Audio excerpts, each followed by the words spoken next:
press. Another thing that has weakened the potency is the emergence of social media. Is the emergence of citizen journalism. So now, if you're not really doing your work, whatever you are giving me, I can get it from a random Nigerian that just have their smartphone.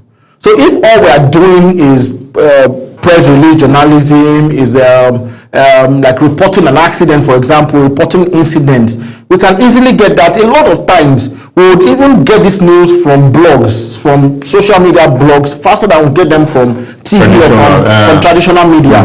So that also has killed and weakened the power of the press. And that beckons now for the actual function of this press, that beyond what a citizen journalism can cover. Now we need investigative journalism, we need in-depth reporting, we need special report, detective, where media can fill in that gap. We also have a loophole with our data system in Nigeria, and that's a big opportunity for media, for the press, because they don't really have data as much. Nigerian Bureau of Statistics, they are trying their best, but they are not, it's in the grand scheme of things, they are maybe only covering about 20%. So it leaves for so many, without even doing so much, you can get a report that is deeper than what any citizen journalism can cover, because we don't have data, we don't focus on all of that. So it's just a beacon on the press to do more, to go deeper. Can the present situation whereby most Nigerians are passing through following the policies of government be implemented on daily basis, that sometimes we see those policies to be anti-human beings? Do you feel that we still have that much zeal to really hold government accountable to some of these policies that are anti-humanity? I believe that in addition to happening today, in addition to ownership by the political class, citizen journalism, and the emergence of digital media, another thing that would also weaken or that to make this very difficult to achieve is also something I would call weaponized poverty, right? Media houses, for lack of a better word, or maybe not media houses, journalists are largely broke people.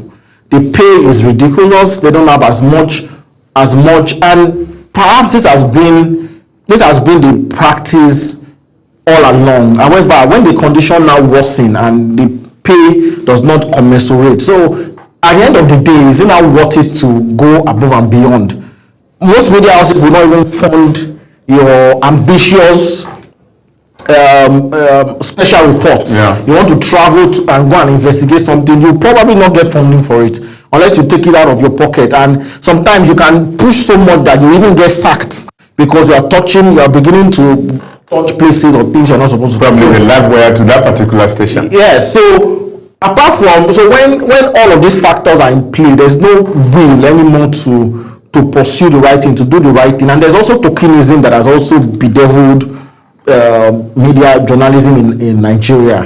So because there's no much remuneration, right, and the political class, they know this, so they're easily able to just we call it brown envelope in the media space. Just do that, and even if something goes wrong with their coverage, if there's supposed to be a negative report, they cover it up. Can that be seen to be deliberate, so that they staff you, then they now buy your conscience? I believe it's deliberate. I also, in addition to the profile you read of me, I've also worked closely with the government in both the National Assembly and at the presidency. And one of the first things I learned is that we underrate how strategic our leaders are. We underrate it. We don't really know how strategic. We think that because we are Nigerian, we say, these things are maybe only in Western countries, but almost everything you see, probably 99% of everything you see play out in politics was planned. They are intentionally planned to happen the way they happen. And I believe that this is also one of it, that they weaponize, the ensuring that journalists are not dignified, right? It also takes away the ability to do their job. So I think that is intentional over the years to ensure that demography is silenced. Can you cite an instance, bad policy? One of the things that I probably understand very clearly is let me give you a lead. The use of genetically modified organisms that the Western world are encouraging African countries to get into it. Meanwhile, they know that the harmful effects of some of these organisms that they have been modified, where they do genome editing, removing the certain things that the crop wants, and then by the time they have grown to maturity for harvest, you eat, and they become harmful to you. We have noticed that Nigeria as a country is gradually imbibing into that.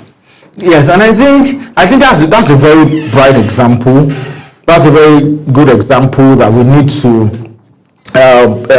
pay attention to. But it saddens me that in almost every sector, just like I said earlier, there's something that can be easily unraveled. Okay. We see, for example, the importing of fake drugs into the country, fake medication. We see so many things that are ongoing that can easily be unraveled. Recently, we saw, not too long ago, we saw an ordinary citizen. We just have to round up the program. Okay. I realize that indeed I'm gradually eating into another program, which is not quite okay. And I think you need to really come some other time for us to look into some of these issues in a way. We have enough time to really discuss on them. I feel that should be the best way to go. Absolutely. Let me really thank you for taking time to be with us in the studio, despite the fact that you arrived late. Thank you very much. I thoroughly apologize. Well, that's how far we can go on Face the Fact on Global TV. My name is Topsy Gimba. I had with me in the studio a guest, Alex Adekule James, who actually came in to talk about media as a watchdog to the government, and he actually explained himself in the way we should really understand. We'll do that some other time. We shall be back. Another program comes your way at 7. Don't go away. Stay tuned.